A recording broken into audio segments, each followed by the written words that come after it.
નમસ્કાર મિત્રો, સ્વાગત છે તમારું અમારી YouTube channel Gujarat jobs and ન્યૂઝમાં. મિત્રો, આંગણવાડીને લઈને મહત્વના સમાચાર સામે આવી રહ્યા છે. આંગણવાડીના ખાતમુહૂર્ત કરતા મેયર પદ અધિકારી અને અધિકારીની ખાસ ઉપસ્થિતિમાં આંગણવાડીની સેવાઓ અને સુવિધાઓમાં વધારો કરવામાં આવી રહ્યો છે.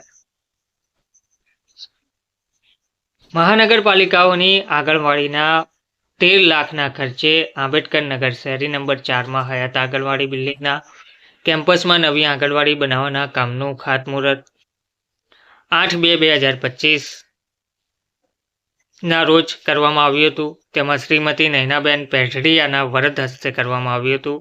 આ ખાતમુહૂર્ત કાર્યક્રમમાં મેયર નયનાબેન પેઢડિયા, શાસક પક્ષ દંડક મનીષભાઈ રાડિયા, સમાજ કલ્યાણ સમિતિ ચેરમેન સુરેન્દ્રસિંહ વાળા, બાગ બગીચા અને જૂ સમિતિ ચેરમેન સોનલબેન સેલારા, હાઉસિંગ ઇમ્પ્રુવમેન્ટ અને ક્લિયરન્સ સમિતિ ચેરમેન નીતિનભાઈ રામાણી, કોર્પોરેટર જયાબેન ડાંગર, પ્રમુખ સંદીપભાઈ અબાસણા, મહામંત્રી ભરતભાઈ સવસેટા, નરસિંહભાઈ પટોળિયા, અગ્રણી જીતુભાઈ સેલારા, યોગેશ બુવા, વજુભાઈ લુણાસિયા, કુલદીપભાઈ અંબાસણા, ભરતભાઈ બોરિયા, નાગજીભાઈ ગોલતર, શૈલેષભાઈ પંડ્યા, કેતનભાઈ વાછાણી વગેરે ઉપસ્થિત રહ્યા હતા.